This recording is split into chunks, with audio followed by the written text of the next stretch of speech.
Hey there, I'm super excited. I'm in Sao Paulo, probably mispronouncing that, Sao Paulo, Brazil. Let's take a peek out here. I am picking up an A380 here and taking it to Dubai. So I'm super excited to be on my first A380. Unfortunately, I had to travel all the way to Brazil on coach and a 737 to get to the A380, but I survived it. Now I'm got a good night's sleep behind me. Looking forward to getting on the A380 at a 1:30 departure time. Update you at the airport when I get there. Take care. Well, I'm back at Sao Paulo Airport. Super excited. I'm finally gonna, with luck, get on an A380 for the first time. Flying with Emirates. Doesn't look like they're open. Doesn't look like the check-in's open. It's a little early for them, but I've got a boarding pass. I'm just gonna go on through security, see if I can find a lounge on the other side. I think there's an American Express lounge over there. So there was an American Express lounge, but it wasn't that exciting. So I came up to the Espacio lounge, which is the lounge I get into with the first class ticket on Emirates. As you can see, this is a massively spacious lounge and very, very comfortable lounge. It had, as you saw, some good entries and some pretty tasty food entries, I have to say. I did enjoy that. However, what I was most interested in was a little relaxation, and they had some pretty comfortable chairs, even for my big old frame. So after relaxing in the lounge, I made my way down to the jetway, and this is the first peak of the A380 taking me over to Dubai, and she's beautiful. So she's a 6-year-old A380 delivered to Emirates back just a few years ago. Nice new plane. So according to the gate crew, this particular flight has 457 people on it, and this is the queue to line up to get on it if you're flying in economy. This was the line to get on when you're flying in first class. Okay, we're going down the jet bridge to the A380. Let's see if I can find it. The first one on the line. I should not be in front. I don't know where I'm going.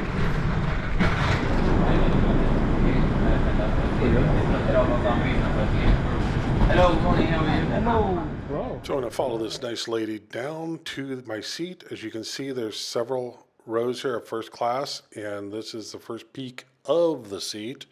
It is a gorgeous space with a gorgeous seat, and I'm looking forward to relaxing that seat. So let's do a quick seat tour here. As you can see, we've got some moist towelettes and moisturizers. I never opened that up at all. Then we'll get to the amenity kit later. This was my favorite. We had a wonderful little mini bar, and then it wasn't charged like the hotels are. And we had this wonderful little screen with all the remote control. Of course, we have to take time out for my pre-flight Dom Perignon 2015. It's pretty tasty. I think this stuff goes for about $250 a bottle, if I remember right. Yeah, it was pretty good. I asked her if she'd ever actually spilled a drop. She assured me that mistakes happen, but I don't believe her. This flight attendant was incredibly well trained. I don't believe she's ever dropped a bit of that champagne. There's a better view.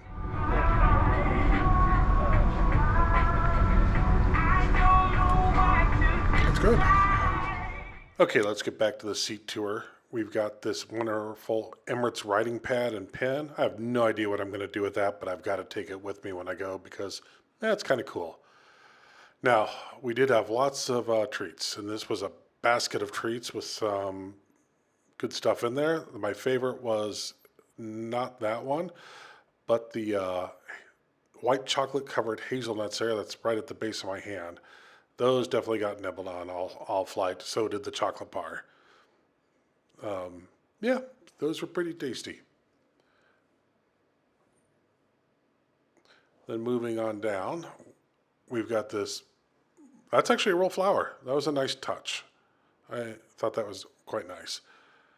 Then, like I said before, there's a bunch of lotions. I didn't even open that, and I think I just closed the vanity mirror and left it all the rest of the flight. The mini bar, those were marshmallows. I never had them.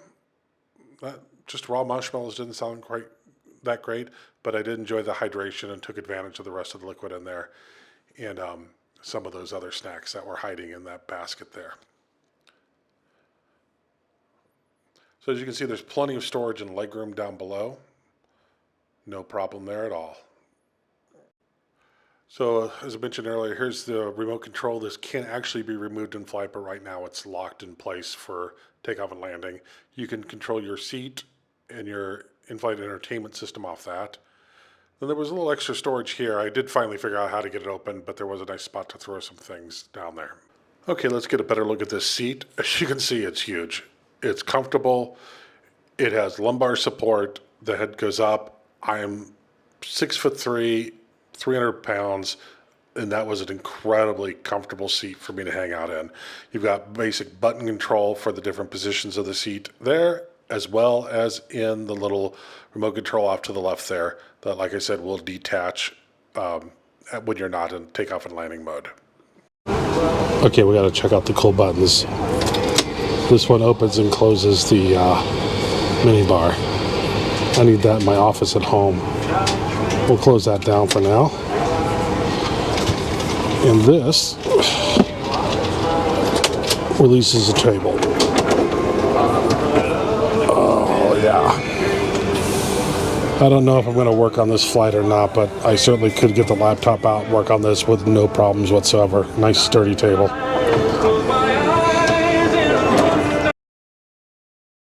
Okay, so these are the included noise-canceling headphones, Bowers & Wilkins. I did actually use these for the in-flight entertainment because the connection was so weird. I couldn't use it on my phone, but I did use it, and they did a fairly decent job of noise canceling. Now, I always have a pair of Bose with me, and this was no difference. I had my Bose earbuds, and that's what I use for music listening for most of the flight and for audiobooks. But I did try these out for the movies, and they were fine. Now, they did give me this nice bag. It's a burlap sort of bag that you can keep with pajamas, slippers, and an eye mask in there. And as you might guess, extra large is not quite enough. I'm more of a triple X tall sort of fellow. I tried, the pajamas did not fit. The slippers, on the other hand, they're the max size. I have size 13 wide or 14 depending on the brand, and the slippers were a little small, but they were serviceable and I was actually able to use them on the flight. Okay, so this place is beyond belief. There's actually a loo underneath there. We've got plenty of little shampoo and soaps. A shower we're definitely going to be trying later. Unfortunately, the pajamas, to no one's surprise, don't fit me. So I'm switching over to my shorts and t-shirt that I've worn on many flights. So let's get into that. Okay, this is going to have to do for my outfit for the flight. But yeah, this bathroom is amazing. Okay, it's time to take off. I figured for a takeoff roll, it'd be more fun to look out the front of the plane through the built-in cameras that pipe to our seats for a nice takeoff roll. Obviously, fast forward it up a little bit. Let's go. Okay, well, we're up in the air. Good time here. Got an old-fashioned on the way. You'll see that when it gets here. I want to show you the electricity, though, because the connection is a little weird. It's hiding down underneath here. So there's a whole TV table. You come down here, the connection's here, and there's a universal power port and a USB port. But there's no way you're going to plug a CPAP into that thing at all. This plug is just too big to go down there. So what I did was, I've got my Anchor power bank here that I always carry with me, and I plugged that in. That fits just nice down there with no problem. Then put the power bank up here. That way I can plug the CPAP into it and also charge my phone. Otherwise, there's be no way to run CPAP from this port at all. There's no way that's going to go in there. That big old chunky thing on the ResMed Air. So let's do a little bit more seat touring around. Let's start with the speed test. We're getting okay internet speeds. It's free, at least in the first class. I don't know about the rest of the cabin. It's serviceable. It's enough to keep you running for messages and check email and things like that. Of course, we got to play with the doors. So this was kind of fun. You've got your privacy doors, and you can close them with a push of a button. There they go. Closing, closing, closing. They're not super fast, which is probably for safety. You can do it from your seat, or you can do it from this, remote control screen, and you can turn on a privacy light telling the crew you don't want to be bothered, which could be nice. Of course, you got to open them, especially if you're expecting an old-fashioned to arrive, which I was. So by this point, it's about 2 a.m. I'm getting a little tired. I think I might have this old fashioned here and check it out and see if it's going to help me maybe get a little bit of sleep on this flight. And I hope it does.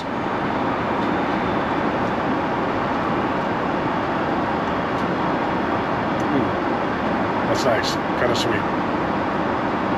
It's a pretty nice old fashioned. So I did enjoy that old fashioned, but it wasn't quite enough. So I made my way back to the bar. Now, back at the behind business class on the top deck is actually a lounge. So it's got a little bar, it's got some seating here. Try not to capture the crew. I did get some people in there. Sorry about that, but I don't think they cared. But a very nice, basically, it's a bar. You can go socialize, you can hang out, and that's kind of cool. It gives me a chance to get up, get another drink, check out the plane while the crew is making up my seat into a bed, which I just love that concept. When I got back to the bed, it was all made up with a topper, a sheet. I'm 6'3", size 13 feet, tons of room in this bed. No trouble rolling over, sleeping on his side or back. It was incredibly comfortable. Well, I just woke up. I can't believe I slept for 6 hours on an airplane. That seat was more comfortable than some hotels I've been in. I'm thinking of Berlin in this particular case. Yeah, that was quite a comfortable seat, very comfortable bed. Only one pillow, but I had my jacket roll to make my second pillow. So I'm not doing a call bell test or anything like that for this crew because I don't need to. I woke up and before I could figure out where the call bell was, they had come over to ask if I want coffee, and I do. So I'm having some Arabic coffee right now. Arabic coffee and dates for breakfast.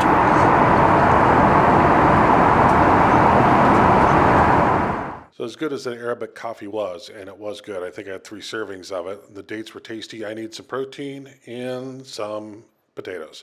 That's what I got here. Well, just had breakfast, or at least the first round of breakfast. It's pretty tasty. I gotta tell you though, the eggs were a little bit of a miss. I'm spoiled living in Ecuador. The eggs are fresh all the time. My wife cooks them pretty good. So I'll call the eggs a miss, but everything else, the rolls, the dates, the coffee was excellent. Okay, let's unpack this amenity kit. You can see it to the left there. My left, your right. So it's packed full of some really useful stuff. We have a comb slash brush, or toothbrush, I mean. We have some earplugs, which I didn't use. I used my own that I always carry with me. I like them a little bit better. We have some Axe body spray, if you're trying to attract the ladies, and some shaving cream. And actually, this is a real Gillette razor. I'm going to actually probably use this, one of the few things from the mini kit I've ever kept and used, because that is a real handle. And we have a nice comb slash brush item there, which may or may not be used. As you know, I don't have enough hair to really worry about. And it all came in this nice little bag, which I'll probably keep that bag and use it, to be honest. So inside the kit is this black bag full of lotions and potions. So this is where this channel shows off its sort of redneck roots, I'm afraid. I've seen other YouTubers rave about these lotions and potions, and I bet they're great. This is not my thing. I don't even use any of this stuff, but it's there. If you like it, more power to you. You've got a pretty nice kit. I will admit, I brought home a ladies' version of this to my wife, and she quite likes it. So one of the things I was really looking forward to is trying caviar. I have never had it before. And this is where Emirates shines. I mean, look at this place setting. The caviar is at the very top of the screen. You have chopped onions, cheese, chopped eggs, lemons, and an assortment of bread to eat the caviar with. And this is, to me, a prime example of Emirates, how perfectly beautiful and precise it's laid out. The service was awesome. Sadly, I'm not much of a caviar guy, it turns out. It's kind of like, a little salty, fishy taste. The rest of the stuff was great. The caviar wasn't bad. I just don't think the caviar itself added anything to the meal. But you cannot take away from the precision and grace that Emirates lays us out with.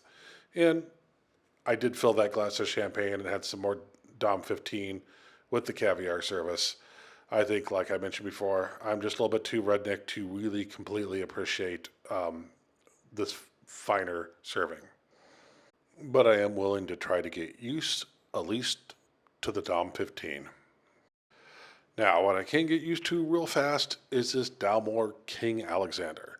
This is served exclusively in first class. In fact, I'd gone back to the lounge to have it, and they had to run up to first class to get it for me.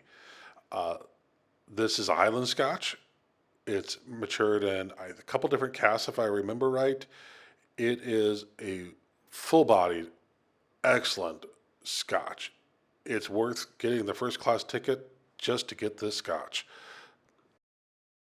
And to go along with that Scotch, although not featured here, is this cheese plate. This was tasty. One of the things living in Ecuador, we don't have particularly great cheeses here, but man, good selection of cheese with bread, jam. This was a great treat, and I think it caused me to have a second glass of that Scotch. This was basically my pre-landing meal.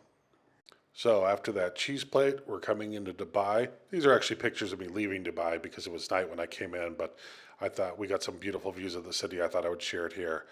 So we came into Dubai, landed, got off the plane.